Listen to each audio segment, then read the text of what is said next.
šio karo jūs baig. Mesk mane žemyn, mesk mane žemyn, mesk mane žemyn, mesk mane žemyn. Džiaugis ir tikėkis, juokis ir gėkis, gali paleisti viską ir vėl pakelt ant kojų. Mesk mane žemyn, mesk mane žemyn, mesk mane žemyn, mesk mane žemyn.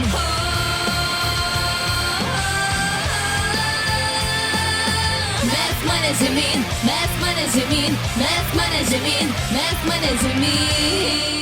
2024 sausio 15 buvo eilinis pirmadienis, nors kai kurie įvardino kaip liūdniausią metų dieną. Tačiau kas vyko? Visiems Lietuvos žmonėms pakėlė nuotaiką. Kodėl tai? Mūsų istorija prasideda nuo 2022 vasario 10 dienos, kai aktorius Antanas Kandrotas, dar žinomas Celofanų slapyvardžiu, buvo suimtas.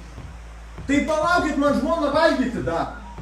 Liūdėjo Antano gerbėjai, verkė dėl polietileno susidarojimo, tačiau sukčiui visgi pasisekė apskųsti nuosprendį. Ir 23 kovą jis išėjo į laisvę, o per tą laiką sugebėjo padaryti daug įdomių dalykų. Naujasis serialo sezonas prasidėjo Celofano skundais dėl prastų gyvenimo sąlygų kalinimo įstaigoje. Buvo žadėta prisiteisti kelius šimtus tūkstančių $, tačiau viskas, kas pavyko, tai tik 150. Neturtina žalos už blakių sukandžiojimus. Visgi gerbėjai džiaugiasi, kad nors ir maža, bet visgi tai buvo pergalė prieš sistemą. Grįžęs namo, kadangi buvo uždarytas prieš karo pradžią, jis nesuprato, kodėl Lietuva taip palaiko Ukrainą ir pradėjo verkti, kad viskas. Vilnius jau yra okupuotas Ukrainos ir tapo Ukrainos miestu. Vilniui nuo vakar ant kiekvieno pastato kabo Ukrainos vėliava. Tai ką jie čia bando parodyti? Kad Vilnius Ukraina tapo? Ar Vilnius bus atiduotas ukrainiečiam? Nes jau akivaizdu, kad su tuo kontrpolimu ten nieko tiem ukrainiečiam nesigauna. Tai jiem ką? Kaip kompensacija amerikiečiai atiduos Vilnių, ne? Taip išeina. Balandį Celofanas pasirodo su savo politiniu lyderiu, amžinatilsį Vytautu Šustausku, ir bandė atkartoti filmą Neliečiamieji. Tiesa, kaip ir su visais lietuviškais filmais, viskas buvo filmuota bazaro stiliumi ir buvo pigi originalo kopija, panašiai kaip ir filmas Būk mano deimantas ar Tu mano deimantas. Birželį mūsų herojus pasirodė Laisvės partijos susirinkime ir bandė kažką įrodyti, bet nepavyko pasirodyti prieš Raskevičių ir jis buvo nugesintas. Kuom aš tai šantažuoju grasinu? Tiksim prokuratūrai. Ai, tai antrą pareiškimą parašyti.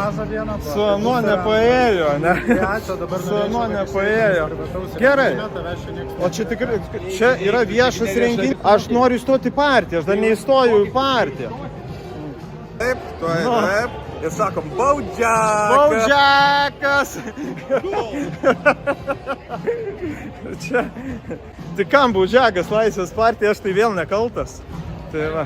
Tuo pat metu jis susisiekia su suverenu Mindaugu ir jo šeima, iš kurių valstybė atėmė vaikus ir nesėkmingai bandė jiems padėti. Tiesa, reikia pasakyti tai, kad bemontuojant šį video, sausio 30-ąją, kai Celofanas jau sėdėjo, tie vaikai buvo grąžinti tėvams. 23 Liepą YouTube kanalas Siena išleido tyrimą apie Celofanų bankrutuojamus verslus. Celofanas į tai ypatingai nereagavo ir tęsė savo sukčiaus veiklą. Tyrime buvo nurodytos konkrečios subankrutuotos įmonės ir kaip tai vyko. Ir aš rekomenduoju pasižiūrėti tą video. Jis bus tiek prisaktame komentare, tiek ir aprašyme. Ta pati mėnesį Celofanas pagrasino TikTok paskyros vatinukai savininkui už kažkokiu būdu sugadintą reklaminę kampaniją. Atsirado kažkoks tai veikėjas, kuris pradėjo agituoti, kad reikia užblokuoti mano TikToko paskyrą. Ir jisai staiga pradėjo agituoti, kad reikia imti, žodžiu, ištrinti čia mano tą paskyrą, kad klaidinti TikToko algoritmus, pažymėti, kad aš skleidžiu propagandą ir, žodžiu, tokiu būdu mano kanalą ištrinti. Ir aš pamačiau, kad tai yra visuomeninis rinkimų komitetas, Artūro Visocko sąrašas Dirbame miestu.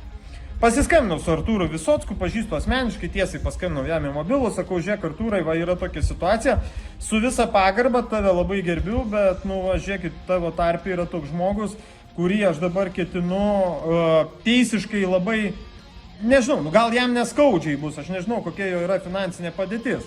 Bet, žodžiu, aš ketinu dabar atlikti tam tikrus veiksmus. Ir va šitiem va visiems mėgėjam, tokiem, kur galvoja, kad čia internete kažką ten blokuoti, reportinti yra hi-hi-ha-ha, tai galėsite daryti hi-hi-ha-ha kai susimokėsite kokią bendrai, aš galvoju, su advokato išlaidom su visko, apie 50 000 eurų turėtų šitą skaičių traukti. Nes advokato valanda nuo 3 iki 500 eurų, nu supraskit, į Šiaulius važinėti nebus arti, žodžiu, bus reikalų. Taigi, ir aš noriu ką padaryti, aš noriu pamokyti va tokį Tomą, jį nuskausminti labai stipriai, jeigu... Na, aš nežinau. Jeigu tavo reklaminė kompanija, į kurią tu įdėjai ten keliasdešimt tūkstančių eurų, gali sugadinti žmogus turintis iki 5000 pasiekėjų, tai aš nežinau, ko jį buvo verta iš pat pradžių. Nors Celofanas grasino susidarojimu taip pat ir visokiems paradams. Gal ir, nu, žinot, man pulsė akis, aš tai tikrai snukiduosiu čia. Man tai neleisiu aš ten, kaip rodo Amerikoje, tie LGBT ten žviegia, rėkia ir seilės drapsos, tai ten aš tikrai neleisiu savęs taip žeminti. Palauk, netrukdyk, viskas gerai. Palauk. Žiūrėk.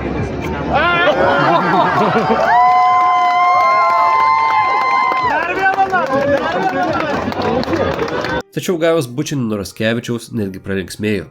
Ir viskas. Jis jau tapo LGTV sektos narys.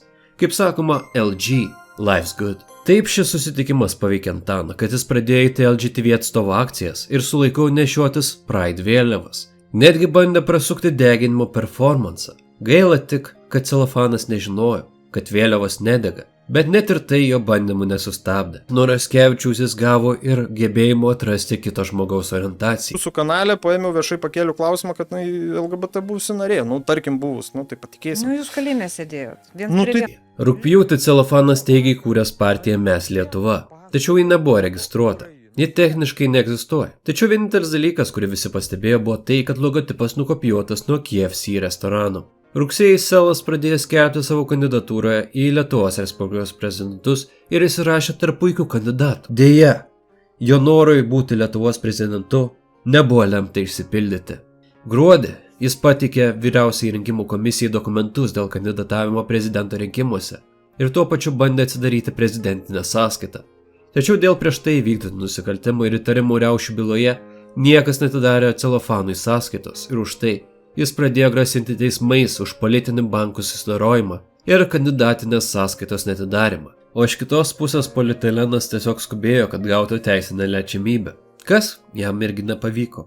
2024 sausio pradžioje Kaune įvykus rezonansiniai bylai Bagrovas mergaitė, Celofanas pasireiškė kaip master lygio pagrobimo ekspertas ir žadėjo 50 000 eurų pagrobėjui. Kišo visokias teorijas, o už tai, kad darė nesąmonės ir trukdė pareigūnų darbui, jis gavo neigiamų komentarų, dėl kurių paviešino pakomentavusią asmenį ir paskelbė jo ir jo žmonos nuotraukas.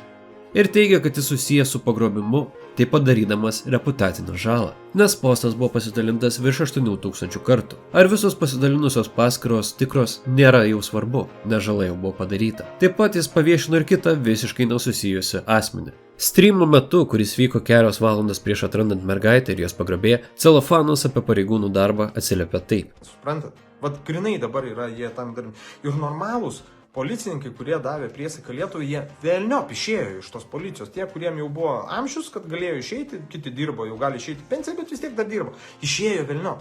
Ir normalių galinčių dirbti nėra, o jaunimas nihera nebeoka. Viskas, jau jie nežino, jie kitos kartos, jie neturi to supratimo. Galų gale. Tada, kai buvo atrasta mergaitė ir viskas buvo gerai, buvo sveika ir gyva, jis kalbėjo šitai. Šitą situaciją duos tokią vieną naudą. Šitą situaciją davė naudą sistemai, ypatingai policijai. Ir šitą situaciją duos naudą, aš manau, visuomeniai.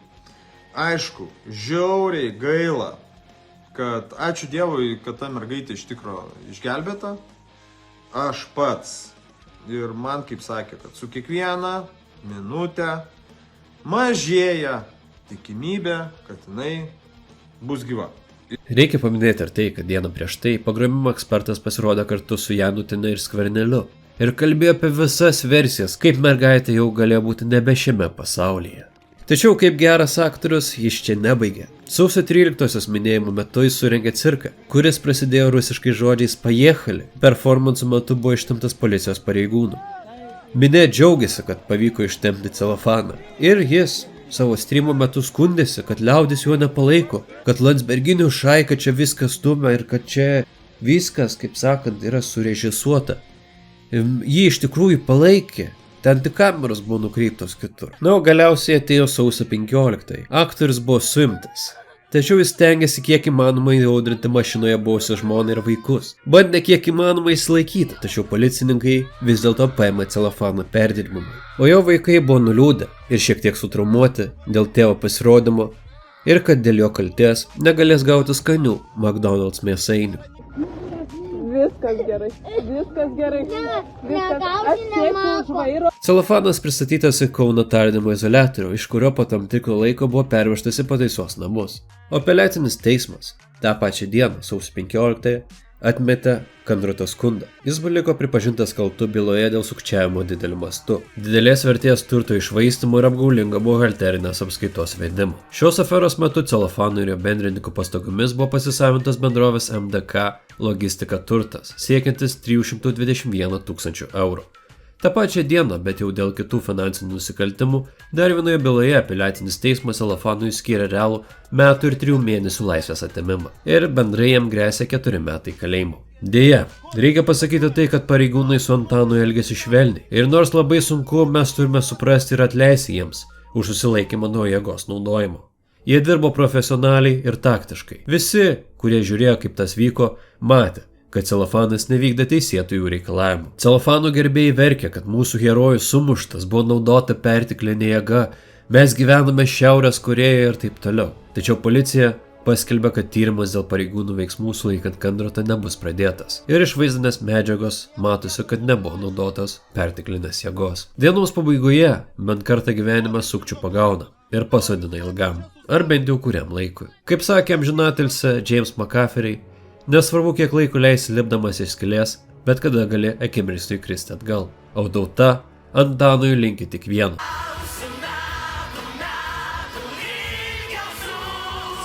Taip pat norėdami paremti, ką tikrai verta daryti, rekomenduoju skambinti numeriais 1482 ir 1485. Tai padės Antano šeimai. O dabar po velnių reiks vėl ieškoti naujo serialo. Jau peržiūrėjau Scott Pilgrim Takes Off, The Cures, The Bear, The Last of Us ir laukiu kokių nors rekomendacijų. Gal žinot, yra kažkokių geresnių serialų. Na ir ačiū, kad žiūrėjot. Su jumis buvo Šnalis ir iki kito karto.